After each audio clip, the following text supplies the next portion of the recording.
Good morning students, I am Babita from Motilal Nehru Public School. In last class we have finished our chapter. In today's class we will start a new chapter, that is natural resources. So in this chapter we will discuss about what are the natural resources are air, water, soil.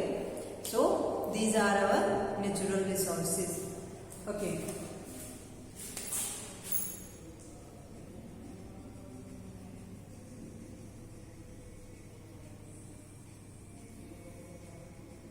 Air,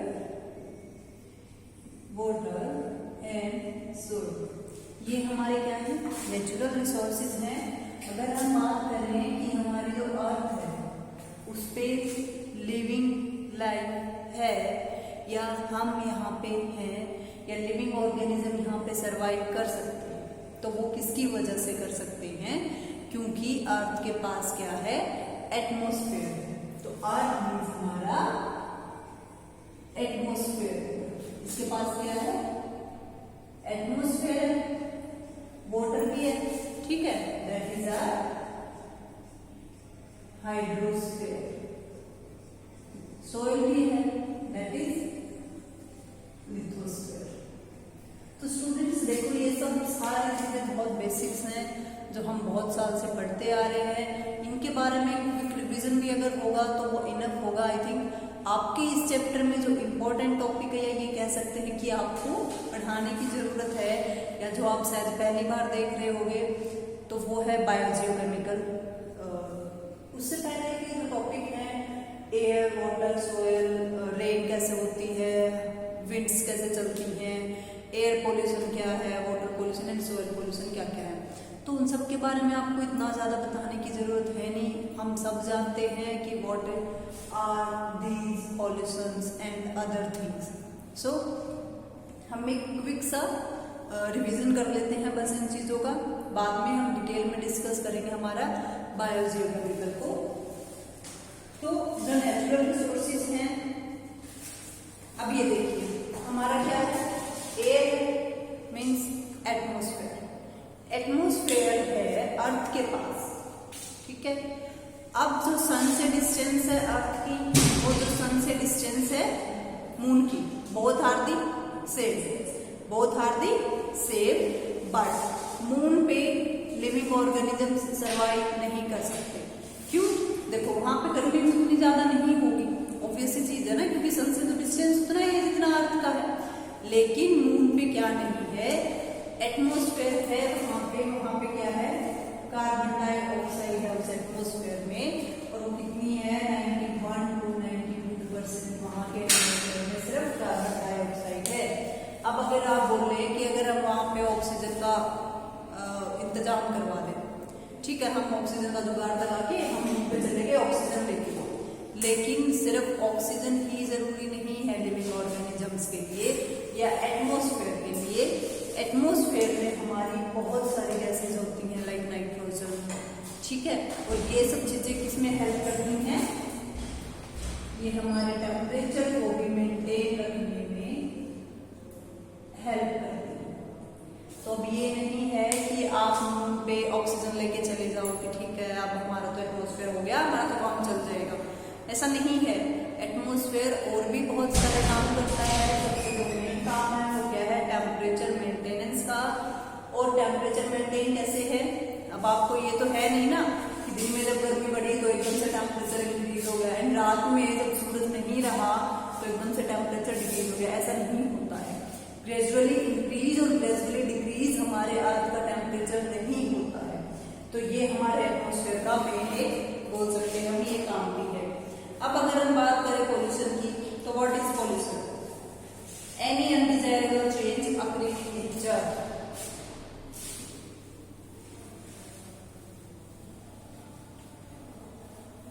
अब देखो natural resources है, pollution तो हम कर रहे हैं, ठीक है, चीजें पॉल्यूटेड भी हो रही हैं. अगर मैं आपसे पूछूं एक लाइन में what is pollution? What is pollution? Undesirable change, undesirable change in our atmosphere means वो चेंज जो हम चाहते नहीं हैं या जो हमारे लिए अच्छे नहीं है, वो चेंज क्या है, अनडिजायरेबल चेंज है जो हमारे एटमॉस्फेयर में, undesirable change in our atmosphere, वो क्या है, पोल्यूशन। अब बात करें पोल्यूटेंट्स।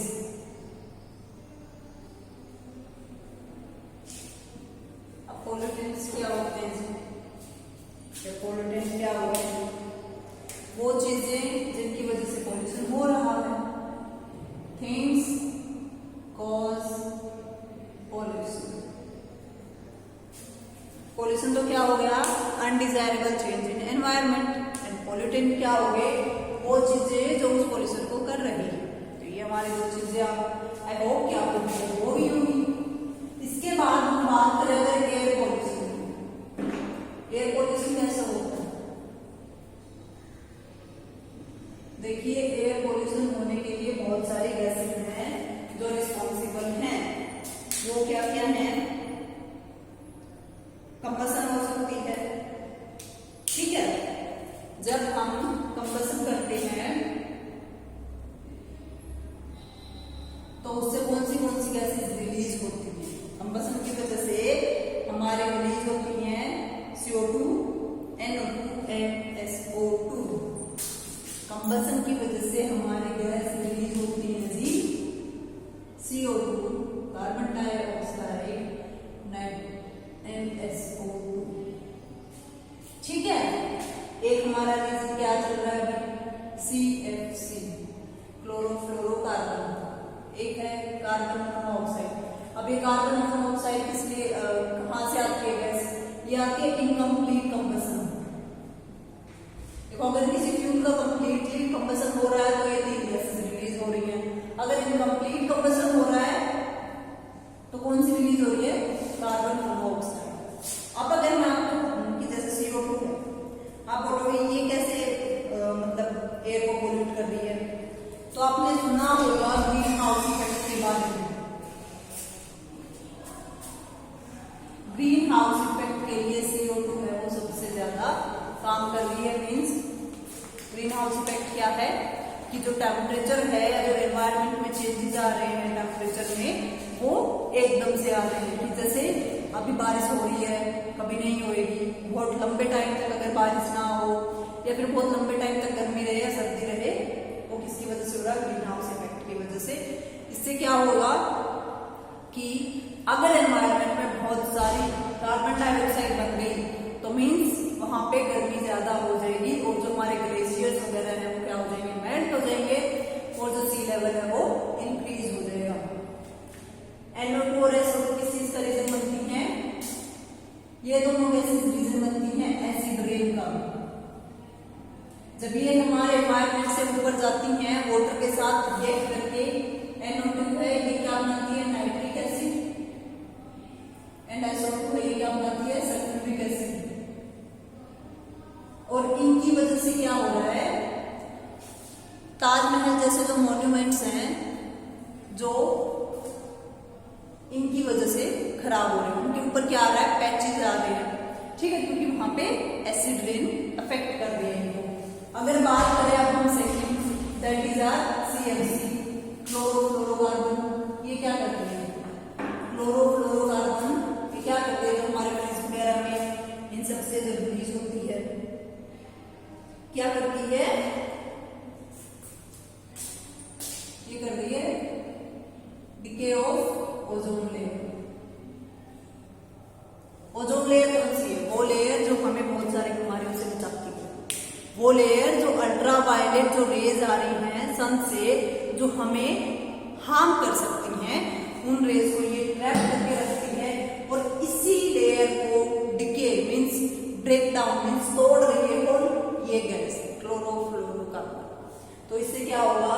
अगर हमारी ओजोन लेयर में कोई डिके हो रहा है, वो खत्म हो जाएगी, तो क्या है? जो हार्मफुल यूवी रेजेस हैं वो हम तक डायरेक्टली पहुंच जाएंगे और हमें स्किन डिजीज, कैंसर वगैरह ये सब बहुत बहुत कॉमन हो जाएगा।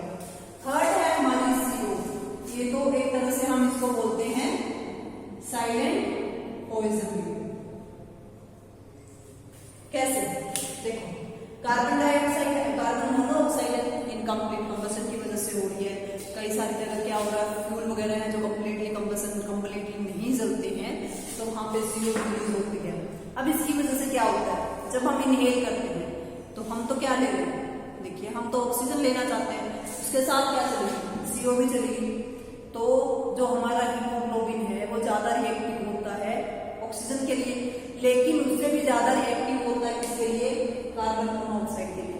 अब हीमोग्लोबिन क्या करेगा, ऑक्सीजन को छोड़ के CO को लेके चला जाएगा कहाँ पे, हमारी सेल्स के पास, ठीक है।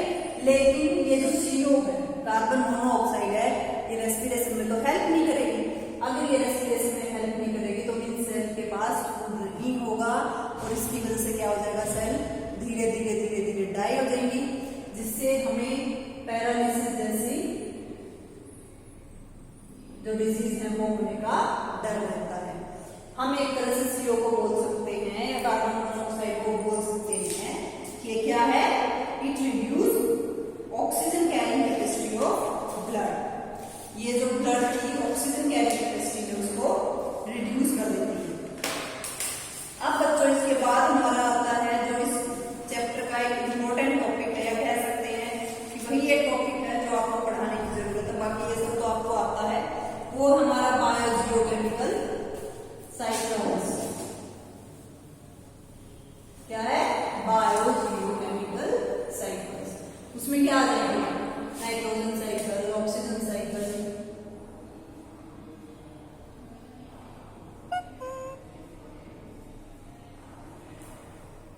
ठीक है, बायोजियोकेमिकल साइकिल।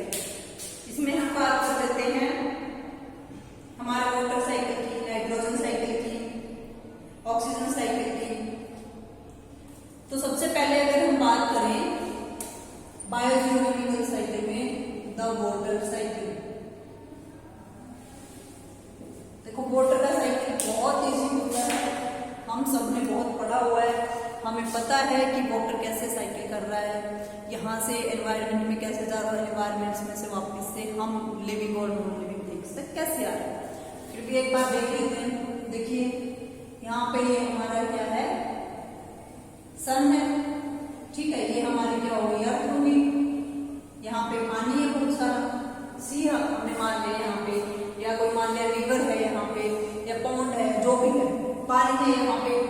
यहाँ पे क्या है, हम ह्यूमन बीइंग्स हैं, ठीक है, प्लांट्स हैं, और यहाँ पे कुछ एनिमल वगैरह सब कुछ है यहाँ पे। तो क्या होगा, जब यहाँ से सनलाइट यहाँ पे आएगी, सनलाइट जब पानी के ऊपर आएगी तो क्या हो जाएगा, इवेपोरेशन हो जाएगा, है ना, मतलब पानी है वो वेपर बन के एनवायरनमेंट में चला जाएगा। अब प्लांट्स हैं, प्लांट्स के ऊपर से भी इवेपोरेशन होता है, और उस प्रोसेस को क्या बोलते हैं हम, ट्रांसपिरेशन। प्लांट से अगर इवेपोरेशन हो रहा है उसको बोलते हैं ट्रांसपिरेशन। एनिमल से या ह्यूमन बीइंग से जो वाटर जा रहा है एनवायरनमेंट में उसको हम बोल देते हैं रेस्पिरेशन। फिर क्या होगा, ये वाटर यहाँ चला गया एनवायरनमेंट में, और इसने क्या बना दिया, क्लाउड बना दिया। क्लाउड क्या होगा, वापिस से हमारे अर्थ पे पानी आ जाएगा। तो देखो वाटर साइकिल तो बहुत इजी है, इवेपोरेशन होता है, पानी एनवायरनमेंट में चला जाता है, वहां से क्या फॉर्म होता है, क्लाउड फॉर्म होता है, और क्लाउड से फिर से जो वाटर है वो आ जाता है। अब हम बात करते हैं नाइट्रोजन साइकिल। नाइट्रोजन साइकिल, देखो नाइट्रोजन इंपॉर्टेंट है प्लांट्स के लिए भी, ह्यूमन बीइंग्स के लिए भी, और एनिमल्स के लिए भी। अब ये जो नाइट्रोजन है ये हमें कहाँ मिलती है, एटमॉस्फेयर में मिलती है। N2 कहाँ है, एटमॉस्फेयर में। अब इसको प्लांट्स लेंगे, प्लांट्स इसको डायरेक्टली एयर में से नहीं ले सकते, उनको लेने के लिए इसको सॉइल में जाना जरूरी है।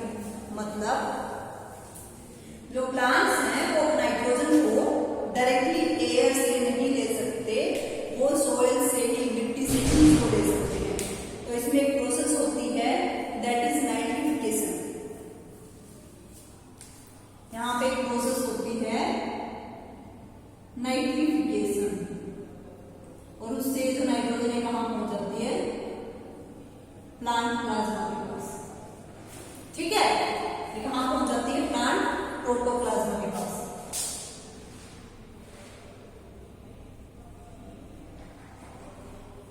एयर में जो नाइट्रोजन है वहां पे एक प्रोसेस हुई दैट इज नाइट्रिफिकेशन और प्लांट में वो पहुंच गई।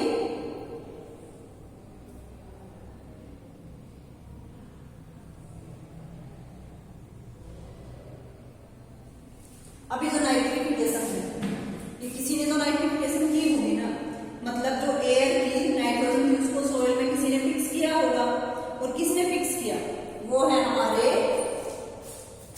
Rhizobium bacteria. हमारे एनवायरमेंट में बैक्टीरिया है दैट इज राइबोजियम बैक्टीरिया। वो कौन सी प्रोसेस कर रहे हैं, नाइट्रिफिकेशन की प्रोसेस कर रहे हैं, और इस प्रोसेस से क्या हो रहा है, एनवायरमेंट की नाइट्रोजन सोइल में फिक्स हो रही है। अब इसके बाद प्लांट के पास पहुंच गई। प्लांट से कहां पहुंच गई, एनिमल के पास, क्योंकि प्लांट्स को कौन ईट करता है, एनिमल। उसके बाद इसमें क्या होगा, प्लांट्स में अमोनिफिकेशन हो जाएगा। एनिमल है हमारे नाइट्रोजनस वेस्ट निकालेंगे,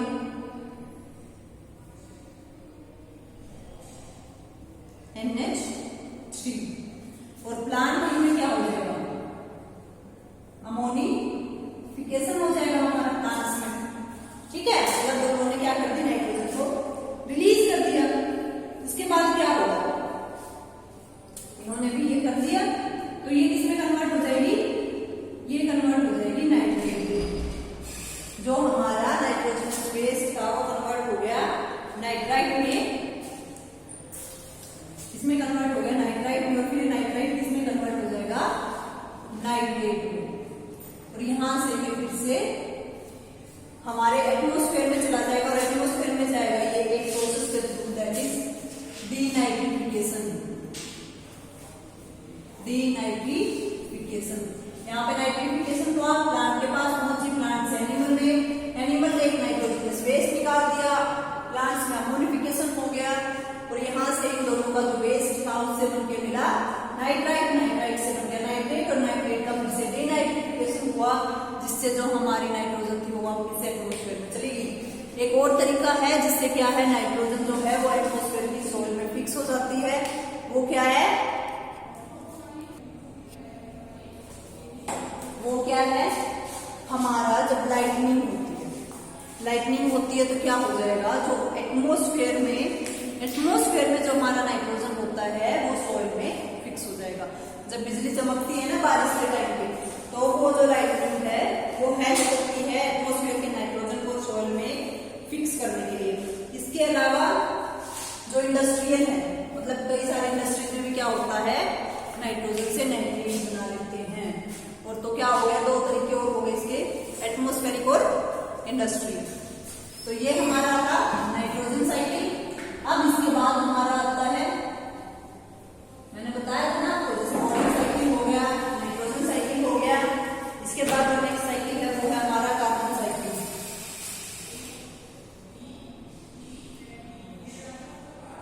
कार्बन साइकिल हमारा, देखो CO2 पहले किसमें है, एटमॉस्फेयर में, वहां से किसमें जाएगा, ये एटमॉस्फेयर में, ये ले लिया प्लांट्स ने, किसके थ्रू लेंगे, प्लांट्स लेंगे थ्रू स्टोमेटा। प्लांट्स ने ये कार्बन ले लिया किसके थ्रू, स्टोमेटा के थ्रू। उसके बाद प्लांट्स ने क्या बना दिया, ऑर्गेनिक कंपाउंड, जिससे क्या बन गया, एक ऑर्गेनिक कंपाउंड बन गया किसमें, प्लांट्स में। और आपको अच्छे से पता है प्लांट्स को कौन ईट करता है, एनिमल। एनिमल ने भी क्या बना दिया, एक ऑर्गेनिक कंपाउंड बना दिया। प्लांट्स और एनिमल्स ने क्या बना दिया, एक ऑर्गेनिक कंपाउंड बना दिया। अब ये जो ऑर्गेनिक कंपाउंड है ये क्या हो सकता है, देखो प्लांट से क्या बन जाएगा, हमारा कोल हो सकता है, इससे क्या हो जाएगा, पेट्रोलियम हो जाएगा। मतलब जब ये प्लांट्स और ऑर्गेनिक प्लांट्स और एनिमल्स बहुत साल तक दबे रहेंगे एक ही जगह पे, मतलब फॉसिलाइजेशन हो जाएगा, तो क्या उनसे मिलेगा हमें, कोल और पेट्रोलियम, जिन दोनों में क्या है, कार्बन है। उससे क्या हो जाएगा, हमने क्या कर दिया, कोल पेट्रोलियम को कंबसन किया, उससे फिर से हवा में मिल जाएंगे। उससे पहले क्या होता है, प्लांट्स से भी चला जाएगा वापस से, कैसे डिकम्पोज अगर प्लांट्स होंगे तो इनमें जो कार्बन था वो वापस से एटमॉस्फेयर में चला गया। एनिमल्स जब रेस्पिरेशन करते हैं तो हम क्या रिलीज करते हैं, CO2, तो जो कार्बन हमारे अंदर था वो हमने कहाँ रिलीज कर दिया, अभी दोबारा से एटमॉस्फेयर में। इसके अलावा क्या होता है, जब पेट्रोलियम और कोल का कंबसन हम करते हैं तो भी क्या हो जाएगा, कार्बन डाइऑक्साइड आ जाएगा। तो ये हमारा क्या था, कार्बन साइकिल था हमारा। इसके अलावा जो कार्बन है वो वाटर में चला जाता है और क्या बना देता है, कार्बोनेट। ये जो कार्बन है ये वाटर के साथ मिलकर क्या बनाता है, कार्बोनेट। मीन्स लाइमस्टोन को ये फॉर्म करता है। तो ये हमारा हो गया कार्बन साइकिल। अब इसके बाद हमारा जो एक साइकिल है ना, बच गया ऑक्सीजन साइकिल, और वो सबसे इजी है। ऑक्सीजन साइकिल आप सबको अच्छे से पता ही होगा कि कहां से कैसे होता है।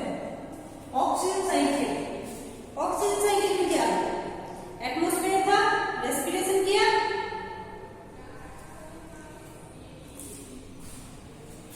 एटमॉस्फेयर है, रेस्पिरेशन की हेल्प से ये एनिमल्स के पास पहुंच गया। एनिमल्स ने क्या रिलीज किया, कार्बन डाइऑक्साइड रिलीज किया, जिसको किसने ले लिया, प्लांट्स ने, और प्लांट्स ने फिर से ऑक्सीजन रिलीज कर दिया। ये हमारा हो गया ऑक्सीजन साइकिल। इजी है ना बहुत। आपको पता है ऑक्सीजन हम इनहेल करते हैं, कार्बन डाइऑक्साइड हम एक्सहेल करते हैं, और उस कार्बन डाइऑक्साइड को प्लांट्स ले लिया, प्लांट के एक्सहेल करते हैं, हमें ऑक्सीजन दे देते हैं। तो ये था हमारा ऑक्सीजन साइकिल। तो स्टूडेंट्स आपके इस चैप्टर में नेचुरल रिसोर्सेज में यही टॉपिक्स हैं जो इम्पोर्टेंट है या पढ़ने लायक है। इसके बाद आपका ओजोन लेयर दिया हुआ है। ओजोन लेयर का मैंने आपको बताया कि जो O3 है, ओजोन लेयर का मैंने आपको बताया अभी, जो CFC है वो क्या कर रही है, O3 को डिके कर रही है। और अगर इस ओजोन लेयर में कहीं से भी कोई भी होल वगैरह हो जाता है तो हमारे पास जो यूवी रेज है, जो हार्मफुल यूवी रेज है, वो हम तक डायरेक्टली पहुंच जाएंगे और हमें स्किन डिजीज एंड कैंसर जैसे डिजीज होने का डेंजर हो जाएगा। तो students that's all for this chapter. In next class we will discuss a new chapter और a new topic. Till then stay safe and stay home.